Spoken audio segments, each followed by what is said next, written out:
Good morning. So today I have CJ with us, who is a lifelong technologist who is driven by solving problems. His love for technology started when he was a kid, and since then he's absorbed different types of technology and engineering from which he could learn from.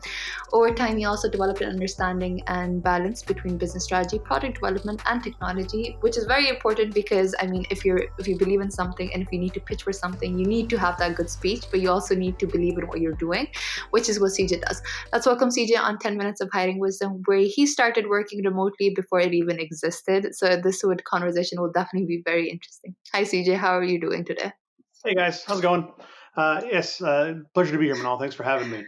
Of course. As Manal was mentioning, I live in Los Angeles, and I've always felt it's very strange to sit in a car and commute when the majority of what we do as software developers and product leads and folks that build things on these little boxes that make magic lights, we sit in a cube all day, and that never made any sense to me. So I've been working remote for well over 10 years in a home office, usually about this messy, and enjoying sort of the nuances that come with working remotely. So in the past 2 years, as everyone's rushed during the pandemic to figure out how to work remotely and video chat and time synchronization, time zones, all that fun stuff, sort of already figured that out for the most part. I'm not saying I have all the answers, but we've been doing it for a long time, and I really do think it's the future of knowledge work for everyone, especially anybody listening to this podcast, where you spend all day at a keyboard. So it doesn't make sense for you to have to sit in an office next to me. You can be anywhere you want. It doesn't matter if you're in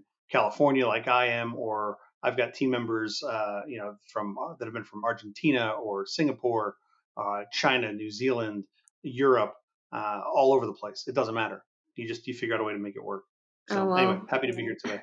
Thank you. Thank you so much for sharing that. So you mentioned that you've been in remote work for quite a while, and you might not have all the answers, but what is something, according to you, that has made your working remotely successful so far? Because I think a lot of people, like usually when you come back from work, you know that, okay, it's time for you to rest and everything.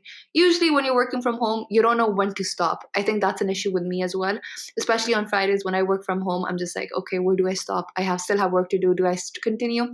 So how did you find the right balance for yourself, CJ? That's a great question. And I will say setting those boundaries is extremely difficult.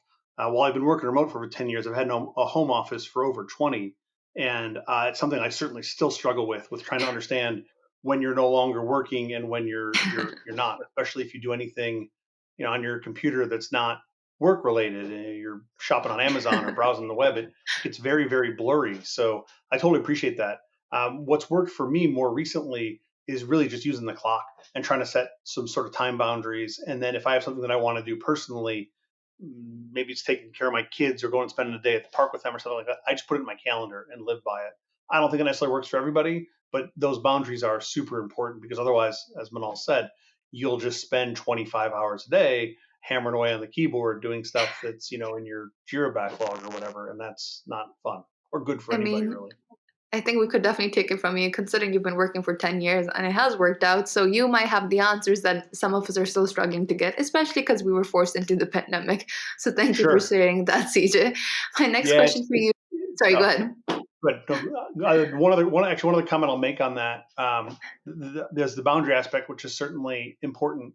But I think when you're on a remote team, there's two things that I've found to be incredibly valuable. And it depends on how the remote teams are set up and what your management's trying to do with those teams. But the two things I can strongly suggest are, one, getting together in person at least a couple times a year. That's obviously very hard right now with the pandemic.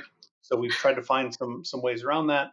But getting together in person, I believe to be incredibly important, and not so much to work, but more to bond as people and connect as teammates, and maybe do some whiteboarding sessions or some things around that. But that's something that is super important.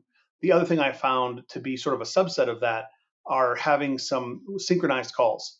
So if I'm in Los Angeles and Manal's in Pakistan, our time zone preference is going to be different, right? We're going to work likely at different times, but it's really important to find times where, if not all of the team, a good chunk of the team can meet together consistently once a day, once a week, twice a week, something like that, to sort of keep that team infrastructure in place, that team bond. Otherwise, you just feel like a bunch of separate fish swimming in a pond, never seeing each other, and that's no good. So those two things I can strongly recommend as you switch into or as you're working remotely are very important to I found to the team. I think that ties down to the purpose and the culture of the company itself as well, because I think these days Absolutely. a lot of people aren't working from just money itself. They want to feel like they belong to some company where they feel like they want to belong to something bigger that they're giving back. So I think I can definitely see the culture, the different values coming into play. So that leads me to my next question, CJ, which is where are you currently working, what your role within the company is, and how your experience has been itself. Yeah, that's a great question. So I've spent the majority, actually all of my career, building technology companies and technology teams. So I've been doing this since I was super young. I've never really known anything different. Fortunately, I love what I do, and I feel like I've never worked a day in my life. I certainly have had grumpy days, but I really do love what I do. So I started my career in software development with video games, and then have sort of worked my way through a ton of different industries and businesses.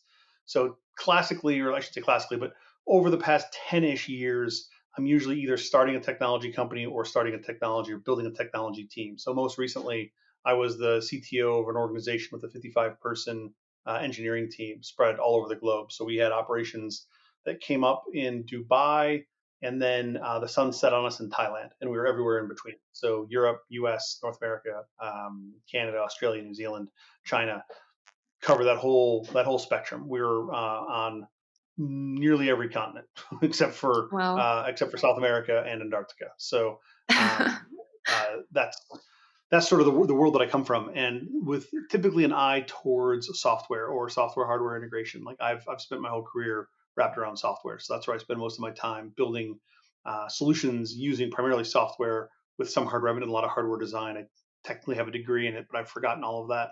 So primarily software, and then really I don't do much anymore. I build teams to do it. So I try to put in processes and bring in the right people and build the right culture so that we can get more done as a group than a bunch of individuals. And that just shows how great of a leader you are, because I think it's a leader that can bring different people together where their differences can complement each other and fix them like a jigsaw puzzle where the productivity and efficiency is the highest. So congratulations on doing that, especially when the team was remote and all over the world, especially all over different continents. So thank you for sharing that, Yeah, CJ. the remote part doesn't scare me. The remote part I'm very comfortable with. The part that was crazy over the past 2 years is when the pandemic hit, we had to furlough everyone. So my Oh entire well. team was cut, not getting paid, basically sitting on their hands. We got government subsidies where we could, and I'm very proud to say that the vast majority of them came back. The only ones that didn't were ones that I had to help find jobs elsewhere because they were the primary breadwinner for their family and they couldn't survive not having a job, especially in the U.S. Because in the U.S. we had virtually no subsidies for workers. So that definitely, I think, I'm obviously biased, but I believe is a function of culture, of having a solid culture and people that, as Mel said earlier, don't want to work just for the money. As software engineers, as I'm sure most of you folks are that are watching this, you don't need a job. You can get a job anywhere right now. You know, if you're a software engineer, you're in high demand, and you can pretty much pick the job and company that you want to go work for. What I stress, especially to younger engineers, folks that are earlier in their career, but really applies to anyone, whether you're a junior engineer or a senior engineer, pick the people you want to work with, pick the type of company you want to work for, and you really get to pick and choose right now. So look at the culture that you like, and pick the people that you're working with, not only your managers but your colleagues as well, because you have the opportunity to do that, and you'll find it much more rewarding, and that work life balance will be much easier to maintain when it's not drudgery every single day. That's been my Okay, thank you experience. so much. No, it's definitely really insightful. Last question for you, CJ, would be that is your company hiring? What kind of positions are open? So if people are seeking jobs currently in the job market, they know what to and where to apply to. Yeah, that's a great question. So this is going to be probably an odd answer for you. I believe the answer is yes, but I can't tell you because I resigned 2 months ago, so I'm no longer in that role. Ah, But you don't know that because I haven't updated my LinkedIn yet. Nobody knows. But if this is the coming out party, if it is, then you know. But a bunch of my colleagues are still there, and I believe they're still staffing up on that team. So I believe there are some out there. Typically, you could find my primary sources for hiring in the past have been things like Stack Overflow, run lots of ads on Careers 2.0 there, which is a place you could find us, and then just on a company careers website. You know, typically those are the places you can find us. But okay. I don't do that anymore, so I can't tell you. I'm sorry. Sounds good. Well, CJ, I wish you all the best for your next career path. I'm sure wherever you go, you will build a successful team, start a new amazing startup like you've always been doing. It was an absolute pleasure learning about you, your wonderful culture, and how you've grown over the years, especially how you started remote work and how we're being forced into it. So, thank you so much for coming on the show and for sharing your wonderful insights. It was an absolute Of pleasure. course. Thank you, Manal. Nice meeting you.